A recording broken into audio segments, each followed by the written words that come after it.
ಬಂದಿರುವಂತಹ ನಿರ್ದೇಶಕರಿಗೆ ಮತ್ತು ನನ್ನ ಸ್ನೇಹಿತರಿಗೆ ಆ್ಯಂಡ್ ನನ್ನ ಇಡೀ ವಿಡಿಯೋ ತಂಡಕ್ಕೆ ನನ್ನ ನಮಸ್ಕಾರಗಳು. ಹೇಳೋದನ್ನೆಲ್ಲ ಆಲ್ರೆಡಿ ತಂಡ ಹೇಳಾಗಿದೆ ಆ್ಯಂಡ್ ಟೀಸರ್ ಕೂಡ ನೀವೆಲ್ಲರೂ ನೋಡಿ ಒಂದು ಸಣ್ಣ ಮಟ್ಟಿಗೆ ನಿಮ್ಮ ತಲೆಯಲ್ಲಿ ಹುಳ ಬಿಟ್ಟಿದ್ದೀನಿ ಅಂತ ಅಂದ್ಕೊಂಡಿದ್ದೀವಿ ಎಲ್ಲರೂ ಸೇರಿ. ಅನ್ಸುತ್ತಾ ಟೀಸರ್ ಏನೋ ಸ್ವಲ್ಪ ವಿಭಿನ್ನವಾಗಿದೆ ಅಂತ ಅನಿಸ್ತಾ ಇದೆಯಾ? ಸ್ವಲ್ಪ ಮಾತಾಡಿ. ನಮ್ಮ ಪ್ರೆಸ್ ಮೀಟ್ಗಳಲ್ಲಿ ನೋಡ್ತಾ ಇರ್ತೀನಿ, ತುಂಬ ಎಲ್ಲರೂ ಸೈಲೆಂಟ್ ಆಗಿ ಮೌನಾಚರಣೆ ಆಚರಿಸ್ತಾ ಇರ್ತೀವಿ. ಒಂದು ಸ್ವಲ್ಪ ಮಾತಾಡಿದ್ರೆ ನಮಗೂ ಸ್ಟೇಜ್ ಮೇಲೆ ಮಾತಾಡೋರ್ಗೆ ಒಂಚೂರು ಧೈರ್ಯ ಸಿಗುತ್ತೆ. ಸೊ ಅನ್ನಿಸ್ತಾ ಟೀಸರ್ ಚೆನ್ನಾಗಿದೆ ಅಥವಾ ಬೇರೆ ವಿಭಿನ್ನವಾಗಿದೆ ಅಂತ? ಎಸ್. ಆ್ಯಂಡ್ ಈ ಸಿನಿಮಾ ಮಾಡೋದಕ್ಕೆ ಮುಖ್ಯವಾಗಿ ಎರಡು ಕಾರಣಗಳು. ಮೊದಲನೇದಾಗಿ ಖಂಡಿತವಾಗ್ಲೂ ದುಡ್ಡು ಮಾಡೋದಕ್ಕಲ್ಲ, ಪರಿಸ್ಥಿತಿ ಹೇಗಿದೆ ಅಂತ ನಿಮಗೆ ಚೆನ್ನಾಗಿ ಗೊತ್ತಿದೆ ನನಗಿಂತ. ಸೊ ಖಂಡಿತವಾಗ್ಲೂ ದುಡ್ಡು ಮಾಡೋ ಉದ್ದೇಶ ಅಲ್ಲ. ಈ ಸಿನಿಮಾ ಮಾಡೋದಕ್ಕೆ ಮುಖ್ಯ ಕಾರಣ, ನಾನು ಬೇರೆ ಬೇರೆ ಭಾಷೆಯಲ್ಲಿ ಸಿನಿಮಾ ಮಾಡ್ತಾ ಇದ್ದೀನಿ. ಅವ್ರ ಜೊತೆ ಒಂದಿಷ್ಟು ಮಾತುಕತೆಗಳು ಆಗ್ತಿರುವಾಗ ನಾನು ತುಂಬ ಸೂಕ್ಷ್ಮವಾಗಿ ಅಬ್ಸರ್ವ್ ಮಾಡಿದ್ದೇನೆ ಅಂತಂದ್ರೆ, ಮೊದಲನೇ ಸಿನಿಮಾನ ಪ್ರೂವ್ ಮಾಡ್ಕೊಂಡಂತ ನಿರ್ದೇಶಕರಿಗೆ, ತಮ್ಮನ್ನ ತಾವು ಪ್ರೂವ್ ಮಾಡ್ಕೊಂಡಂತ ನಿರ್ದೇಶಕರಿಗೆ ಎರಡನೇ ಅವಕಾಶ ತುಂಬಾ ದೊಡ್ಡದಾಗಿ ಸಿಗುತ್ತೆ.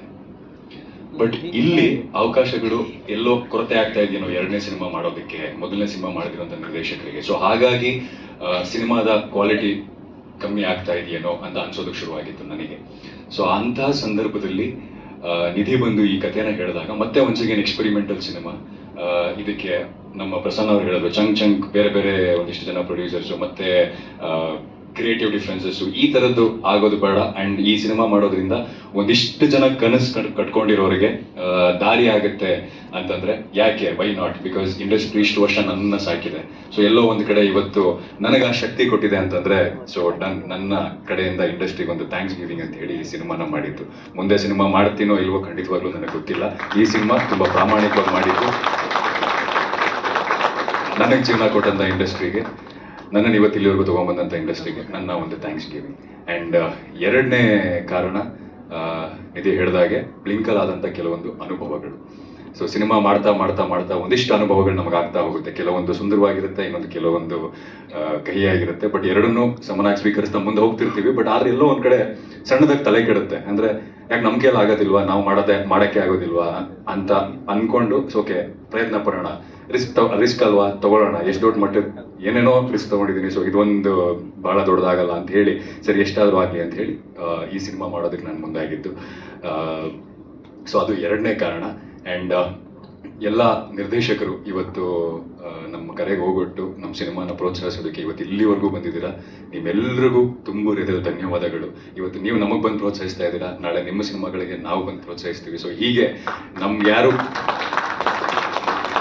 ಕೈ ಹಿಡಿದು ಎತ್ತಕ್ಕಿಲ್ದೇ ಇದ್ದಾಗ ನಮ್ಮನ್ನು ನಾವು ಕೈ ಹಿಡ್ಕೊಂಡು ಎತ್ಕೋಬೇಕಂತೆ. ಸೊ ಒಬ್ರನ್ನೊಬ್ರು ಕೈ ಹಿಡಿದು ಎತ್ತೋಣ, ಉತ್ತಮವಾದ ಸಿನಿಮಾನ ಮಾಡೋಣ ಅಂತ ಹೇಳ್ತಾ, ಆ್ಯಂಡ್ ನಮ್ಮ ಆಡಿಯನ್ಸಿಗೆ, so Dia, KTM, blink, Dasara ಇಷ್ಟು ಸಿನಿಮಾಗಳಲ್ಲಿ ಯಾವುದೋ ಒಂದು ಸಿನಿಮಾನಾದರೂ ನೋಡಿರ್ತೀರ ನೀವು. ಎಲ್ಲೋ ಒಂದು ಕಡೆ ನೋಡಿರ್ತೀರ, ಥಿಯೇಟ್ರಲ್ಲಿ ನೋಡಿರ್ಬೋದು, OTT ನೋಡಿರ್ಬೋದು, ಎಲ್ಲೋ ಒಂದು ಕಡೆ ನೋಡಿರ್ತೀರ. ಸೊ ನಿಮಗೆ ಯಾವತ್ತಾದರೂ ಅನಿಸಿದ್ರೆ, ಅಂದರೆ ಈ ಒಂದು ಸಿನಿಮಾನ ನೋಡ್ಬೋದು, ಈ ಒಂದು ಸಿನಿಮಾನ ನೆಕ್ಸ್ಟ್ ಥಿಯೇಟ್ರಿಗೆ ಹೋಗಿ ನೋಡ್ಬೋದು, ಅಥವಾ ವರ್ತ್ ಇರುತ್ತೆ ಸಿನಿಮಾ ನೋಡೋದು ಅಂತ ನಿಮಗೆ ಯಾವತ್ತಾದರೂ ಅನಿಸಿದ್ರೆ, please do come and watch this film, it will be worth it. So ನಾವೆಲ್ಲರೂ ತುಂಬ ಶ್ರದ್ಧೆಯಿಂದ ತುಂಬ ಕಷ್ಟಪಟ್ಟು ಮಾಡಿರುವಂಥ ಸಿನಿಮಾ.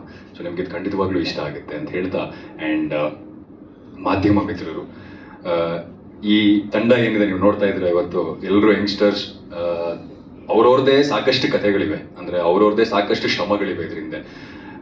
ಎಲ್ಲರೂ ಒಟ್ಟಾಗಿ ಏನೋ ಒಂದು ಸಿನಿಮಾ ಮಾಡಬೇಕು ಅಂತ ಮುಂದಾಗಿದ್ದೀವಿ. ಆ್ಯಂಡ್ ಒಂದು ಪ್ರಯತ್ನ ಪಡ್ತಾ ಇದ್ದೀವಿ. ಈ ಪ್ರಯತ್ನ ಸಂಪೂರ್ಣ ಆಗಬೇಕು ಅಂತಂದ್ರೆ ಇದು ಆಡಿಯನ್ಸಿಗೆ ಮುಟ್ಟಬೇಕು ಸಿನಿಮಾನ. ಯಾಕಂದ್ರೆ ನಾವು ಇವತ್ತು ಯಾವುದೇ, ನಾನು ಸಾಮಾಜಿಕ ಜಾಲತಾಣದಲ್ಲಾಗಲಿ ಸೋಷಿಯಲ್ ಮೀಡಿಯಾದಲ್ಲಿ ನಾನು ನೋಡಿದಾಗ ಮೊದಲನೇ ಕಮೆಂಟ್ಸ್ ಅಥವಾ ಇದಾಗೋದು, ಸಿನಿಮಾನ ರೀಚ್ ಮಾಡಿ, ಸಿನಿಮಾ ರಿಲೀಸ್ ಆಗ್ತಿದೆ ಅಂತಲೇ ಗೊತ್ತಾಗ್ತಾ ಇಲ್ಲ, ಸಿನಿಮಾನ ಪ್ರಮೋಟ್ ಮಾಡಿ, ಈ ಥರದ್ದು ಕಮೆಂಟ್ಸನ್ನು ಜಾಸ್ತಿ ಓದ್ತಾ ಇರ್ತೀನಿ. ಸೊ ನಿಮ್ಮ ಸಹಕಾರ ತುಂಬ ತುಂಬ ಮುಖ್ಯ. ನಾವು ಮಾಡಿರೋ ಕೆಲಸ ಅಲ್ಲಿವರೆಗೂ ರೀಚ್ ಆಗಬೇಕಂದ್ರೆ ಮಧ್ಯದಲ್ಲಿ ನೀವು ಬ್ರಿಡ್ಜ್. ಸೊ ಈ ಕೆಲಸ ಸಂಪೂರ್ಣ ಆಗ್ಬೇಕಂದ್ರೆ ನಿಮ್ಮ ಸಹಕಾರ ತುಂಬ ತುಂಬ ಮುಖ್ಯ. ಸೊ ಹಾಗಾಗಿ ಸ್ವಲ್ಪ ನಮ್ಮ ಮೇಲೆ ಹೆಚ್ಚಿಗೆ ಪ್ರೀತಿ ಇರಲಿ, ಒಂದು ಸ್ವಲ್ಪ ಪುಷ್ ಮಾಡಿ ನಮ್ಮನ್ನ. We will make a difference for sure. ಇಲ್ಲಿರೋ ಪ್ರತಿಯೊಬ್ಬರು they will make a difference. So ದಯವಿಟ್ಟು ಪ್ರಚಾರದಲ್ಲಿ ಸಹಾಯ ಮಾಡಿ ಅಂತ ಕೇಳ್ಕೊತಾ, ಆ್ಯಂಡ್ ಪರ್ಸ್ನಲಿ ಒಂದಿಷ್ಟು ಜನರಿಗೆ ಥ್ಯಾಂಕ್ಸ್ ಹೇಳೋದಕ್ಕೆ ಇಷ್ಟಪಡ್ತೀನಿ. ಯಾಕಂದ್ರೆ ಅವ್ರು ಇಲ್ಲದೇ ಇದ್ರೆ ಸಿನಿಮಾ ಆಗ್ತಾ ಇರಲಿಲ್ಲ. ಮೊದಲನೇದಾಗಿ ನನ್ನ ಗುರುಗಳು ಉಷಾ ಭಂಡಾರಿ ಮೇಡಮ್ ಈ ಸಿನಿಮಾದ ಬೆನ್ನೆಲುಬಾಗಿ ನಿಂತು ಪ್ರತಿಯೊಂದು ಹಂತದಲ್ಲೂ ನಮಗೆ ಸಹಕರಿಸಿದ್ದಕ್ಕೆ ಸೊ ಧನ್ಯವಾದಗಳು. Thank you very much. And ನನ್ನ ಆಪ್ ಹುಡುಗರು ಯಾವುದೇ ಅಂದರೆ ಡೈರೆಕ್ಷನ್ ಟೀಮ್ ಕಡೆ ನಿಧಿದು ಒಂದು ಟೀಮ್ ಇದ್ದರೆ ಆ ಕಡೆಯಿಂದ ಪ್ರೊಡಕ್ಷನ್ ಕಡೆಯಿಂದ ನನ್ನೊಂದು ಟೀಮ್ ಅಂತ ಇದ್ದಿದ್ದು ನಮ್ಮ ಆಪ್ ಹುಡುಗರದ್ದು. ಸೊ ನನ್ನ ಪ್ರತಿ ಹೆಜ್ಜೆಯಲ್ಲೂ ಅಲ್ಲೆಲ್ಲ ಕೂತಿದ್ದಾರೆ ನಮ್ಮ ವೀರೇಶ್. ಸೊ ನನ್ಗೆ ಬಂದು ಹೆಲ್ಪ್ ಮಾಡಿದಂಥ ನಿಮ್ಮೆಲ್ರಿಗೂ ಧನ್ಯವಾದಗಳು. ಆ್ಯಂಡ್ ತಂಡಕ್ಕೆ ನಾನು ಆ್ಯಕ್ಟ್ರು, ನಾನು ಡೈರೆಕ್ಟರ್, ನಾನಿದೆ, ನಂದು ಇಷ್ಟೇ ಕೆಲಸ ಅಂತ ಯಾವುದನ್ನು ನೋಡದೆ ಎಲ್ಲರೂ ಎಲ್ಲವನ್ನೂ ಮಾಡ್ತಾ ಕೋಆರ್ಡಿನೇಟ್ ಮಾಡ್ತಾ ಇವತ್ತು ಇಲ್ಲಿ ಬರಬೇಕಾದ್ರೂ ಅಷ್ಟೇ ಪಾಟ್ ತರಕ್ಕೆ ಯಾರೋ ಇಲ್ಲಿ 5 ಜನ ಆ್ಯಕ್ಟರ್ಸ್ ಎಲ್ಲ ಯಾರೋ ಹೋಗಿದ್ರು ಅಂತ ಅನ್ಸುತ್ತೆ. ಸೊ ಹೀಗೆ ಜೀವನ್ ಹೋಗಿದ್ದ. ಸೊ ಹೀಗೆ ಪ್ರತಿಯೊಬ್ಬರು ಒಂದೊಂದು ಕೆಲಸವನ್ನು ಹಂಚ್ಕೊಂಡು ಎಲ್ಲರೂ ಎಲ್ಲವನ್ನು ಮಾಡೋದಕ್ಕಾಗಿ ಸಿನಿಮಾ ಆಗಿದ್ದು. ನಾನು ನಿರ್ಮಾಪಕ ಅಂತಲ್ಲ, ಖಂಡಿತವಾಗ್ಲೂ ನಿರ್ಮಾಪಕ ಅನ್ನೋ ಪದ ಬಹಳ ದೊಡ್ಡ ಪದ ನನ್ನ ಪ್ರಕಾರ. ಶ್ರೀಕಾಂತ್ ಸರ್ ಕೂತಿದಾರಲ್ಲ, ಅವ್ರನ್ನ ನಿರ್ಮಾಪಕರು ಅಂತ ಹೇಳ್ಬೋದು. ಯಾಕಂದ್ರೆ ಇಂಡಸ್ಟ್ರಿಗೆ ಸಾಕಷ್ಟು ಕೊಡುಗೆಗಳನ್ನ ಕೊಟ್ಟಿದ್ದಾರೆ. ನಾವಿನ್ನು ಈಗ ಶುರು ಮಾಡಿದ್ದೀವಿ. ಈ ಸಿನಿಮಾ ಏನಾದರೂ ಆಗಿ ಇದರಿಂದ ಒಂದಿಷ್ಟು ಜನ ಜೀವನ ಕಂಡ್ಕೊಂಡ್ರೆ ಮೋಸ್ಟ್ಲಿ ಅವಾಗ ಅನ್ನಿಸ್ಕೊಳ್ಳೋದಕ್ಕೆ